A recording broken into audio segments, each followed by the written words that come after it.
ఓం గం గణపతయే నమః. ఓం శ్రీమాత్రే నమః.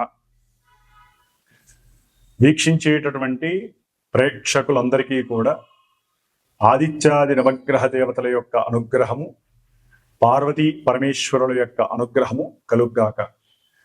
ఓం వక్రతుండ మహాకాయం కోటి సూర్య సమప్రభం నిర్విఘ్నం కురు మే దేవ సర్వకార్యేషు సర్వదా. ఓం సర్వమంగళ మాంగళ్యే శివే సర్వార్థ సాధికే శరణ్యే త్రయంబికే దేవి నారాయణి నమోస్తుతే. శ్రీ లక్ష్మీ గణపతయే నమః. ఇప్పుడు మనకి సెప్టెంబర్ 1 నుండి సెప్టెంబర్ 30 వరకు ఈ మాస ఫలితాలు. ముఖ్యంగా ఈ సెప్టెంబర్ మాసంలో మనకి అంతకుముందే గణపతి నవరాత్రులు ప్రారంభమైనవి. ఈ సెప్టెంబర్ 6వ తేదీన మరి స్వామివారి యొక్క నిమజ్జన కార్యక్రమాలు పూర్తవుతున్నాయి. 7వ తేదీన మనకి రాహుగ్రస్త సంపూర్ణ చంద్రగ్రహణము రాత్రిపూట ఒక 3:30 గంటలు సంభవిస్తోంది.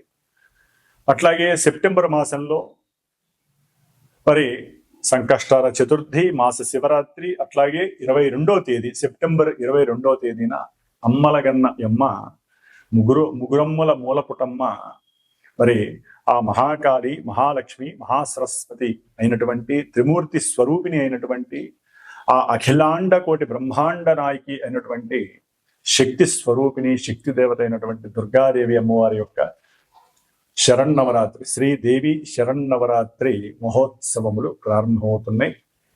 కాబట్టి ఈ భాద్రపద మాసం ప్రారంభమై మధ్యలో అమ్మవారి యొక్క నవరాత్రులు ప్రారంభమై శరదృతువు ప్రారంభమవుతుంది. ఇప్పుడేమో వర్ష ఋతువు. కాబట్టి ఈ ఋతువులు మారే సమయము అమావాస్య 21 సెప్టెంబర్ 21వ తేదీ ఆదివారం అవటం. కాబట్టి ఈ యొక్క ఋతువు మారేటటువంటి సమయంలో మనకి వర్ష ఋతువుకి అధిపతి చంద్రుడైతే శరత్ ఋతువుకి అధిపతి చలి అంటే శని మహానుభావుడు.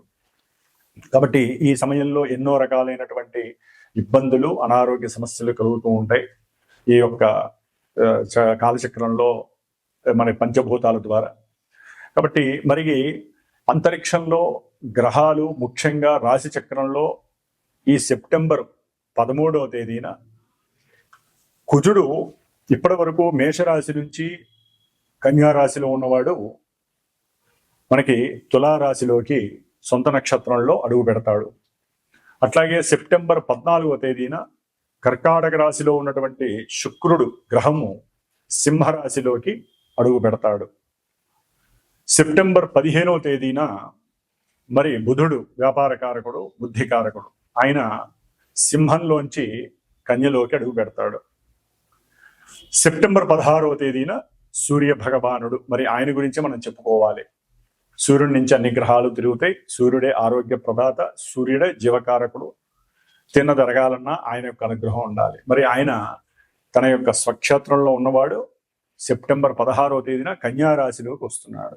సొంత నక్షత్రంలో ఉండి అడుగు పెడుతున్నాడు.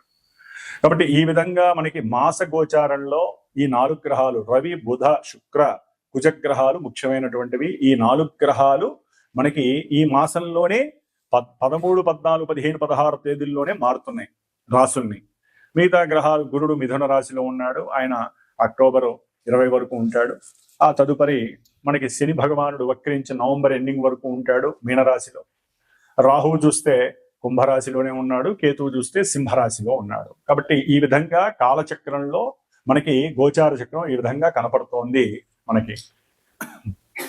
మరి ఈ యొక్క సెప్టెంబర్ 22వ తేదీన దుర్గాదేవి శరన్నవరాత్రి ఉత్సవాలు ప్రారంభమై అక్టోబర్ 2వ తేదీన దాదాపుగా 10 రాత్రులు, దశరాత్రులు అమ్మవారికి నవరాత్రులు కాస్త 10 రోజులు గడుస్తున్నాయి. 11వ రోజు కూడా జరుగుతోంది. కాబట్టి 11 రోజులు అమ్మవారు మనకి దివ్య భిక్షని అందజేస్తోంది.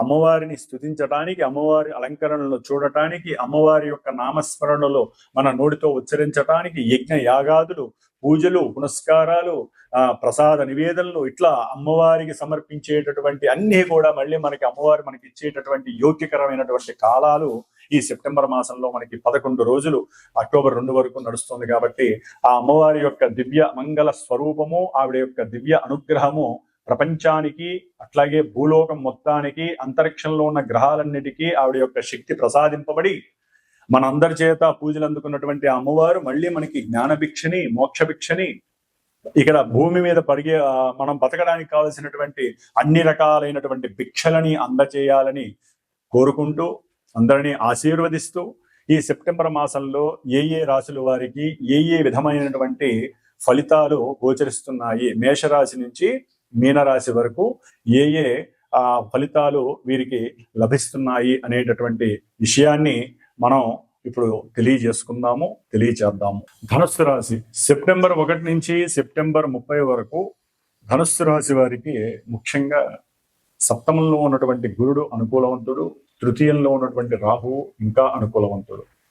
అయితే వీరికి గురుచండాలత్వ దోషం వలన భార్యాభర్తల మధ్య సహాయ సహకారాలు కావచ్చు, అదే బంధువర్గంలో కొంత వీరికి గృహ సంబంధిత విషయాల్లో కానీ, భూ సంబంధిత విషయాల్లో కొన్ని ఇబ్బందులు, అంటే ఏదైనా అమ్ముదామన్నా సరైనటువంటి బాండింగ్ వ్యవస్థ సరిగ్గా లేక కొన్ని అగాధాలు, ఇబ్బందులు కలిగే అవకాశాలు ఉంటాయి. ఏదేమైనప్పటికీ అమ్మకం జరుగుతుంది, ధనము ప్రాప్తి జరిగే అవకాశం ఉంటుంది. అట్లాగే భార్యాభర్తల మధ్య కూడా కాస్త బిజినెస్ మైండెడ్ గా సఖ్యత, అనుకూలత కలిగే అవకాశం ఉంటుంది. అయితే అష్టమంలో శుక్రుడు ఉన్నాడు. వీరికి 14వ తేదీ వరకు అష్టమంలో ఉన్నటువంటి శుక్రుడు కాస్త అనుకూలమైనటువంటి ఆర్థిక వ్యవహారాల్లో కాస్త అనుకూలంగానే ఉంటుంది. చేసే వృత్తి విషయంలో కూడా కొంత లాభకరంగా, లాభసాటిగానే ఉండే అవకాశం ఉంటుంది. అట్లాగే వృత్తిపరంగా కొంత ఉన్న దేశంలోనే ప్రయాణాలు చేయటం వలన కాస్త అలసిపోయే అవకాశం ఉంటుంది. ధన వ్యయము, అంటే తాము చేసే వృత్తిలో ఆఫీసర్ డబ్బులు ఇస్తా అంటాడు, ఇవ్వడు. దానివల్ల ముందుగా వీరు డబ్బుని కోల్పోయే పరిస్థితి, అవసరమైతే అప్పు తెచ్చి దానికి పెట్టాల్సిన పరిస్థితి, ఉద్యోగం నిలబెట్టాలి కాబట్టి ధనుసు రాశి వారికి శుక్రుడి వలన కొంత అనుకూలమైన పరిస్థితులు ఉన్నాయి. తర్వాత దూర ప్రాంతాలకు వెళ్ళే అవకాశం ఉంటుంది. ఈ 14 తర్వాత వృత్తిరీత్యా వీరు కాస్త దూర ప్రయాణాలకి చేయటము ఇష్టపడే చేస్తారు. దూర ప్రయాణాలకు చేయడం, దాని ద్వారా భార్యాభర్తలు కొంత దూరంగా గడపాల్సినటువంటి పరిస్థితులు, లేకపోతే ఇద్దరు కూడా దూర ప్రాంతాలకు వెళ్దాము, చక్కగా అక్కడ ఆనందాన్ని అనుభవిద్దాం అనేటటువంటి పరిస్థితులు కూడా కలగచ్చు. ఒక్కోసారి వీరు తండ్రి చేసిన అప్పులు కూడా మీద వేసుకొని వీరు తీర్చే అవకాశం కూడా కనబడుతోంది. తర్వాత రవి, ఈ ధనుసు రాశి వారికి రవి, బుధ, కేతువులు 9వ స్థానంలో ఉండటం దోషప్రదం 15వ తారీఖు.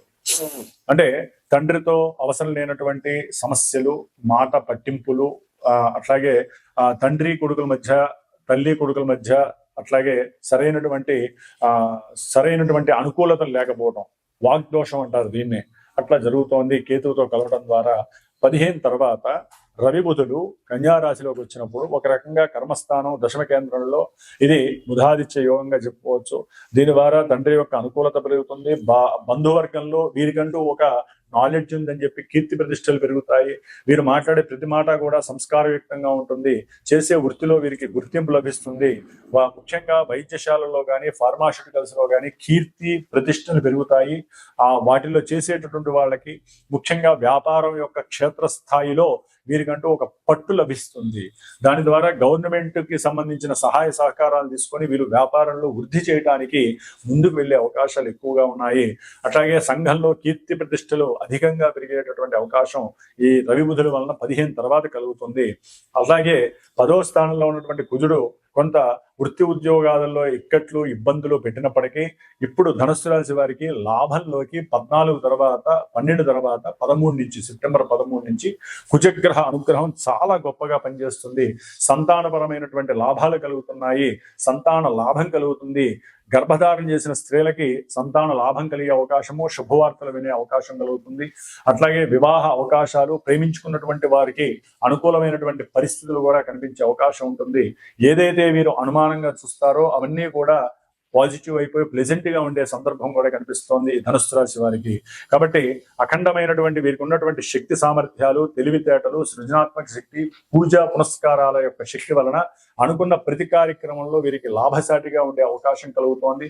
ఇటు రాహు బలము, ఇటు కుజ బలము, అట్లాగే రవి బుధుల యొక్క బలము అట్లాగే శుక్రుడి యొక్క బలము, గురువు యొక్క బలము, అన్ని బలాలు వీరికి ఆర్థికంగా, ఆరోగ్యపరంగా, సంతానపరంగా అన్ని అనుకూలంగా కలిగేటట్టు ఈ ధనుస్సు రాశి వారికి కనిపిస్తుంది. కాబట్టి ముఖ్యంగా వీరు ఈ యొక్క అర్ధాష్టమ శని నడుస్తుంది కాబట్టి కాస్త శివాభిషేకాలు చేయించుకోవటము, హనుమంతుడి యొక్క చాలీసా లేదా హనుమంతుడి యొక్క రుద్ర కవచాన్ని, హనుమంతుడి యొక్క కవచాన్ని చదవటము, లేకపోతే మృత్యుంజయ జపాన్ని చేయటము, వాహనాల మీద ప్రయాణం చేసేటప్పుడు జాగ్రత్త, నీటి యందు కూడా జాగ్రత్తగా ఉండండి. అవసరమైతే కాళ్ళు జారి పడిపోయే అవకాశాలు కూడా కలుగుతున్నాయి. పాదాల యొక్క వ్యవస్థ దెబ్బతినే అవకాశం ఉంది. కొంచెం జాగ్రత్తలు తీసుకోవడం ద్వారా శుభం జరుగుతుంది. ఓం దుమ్ దుర్గాయే నమో నమః.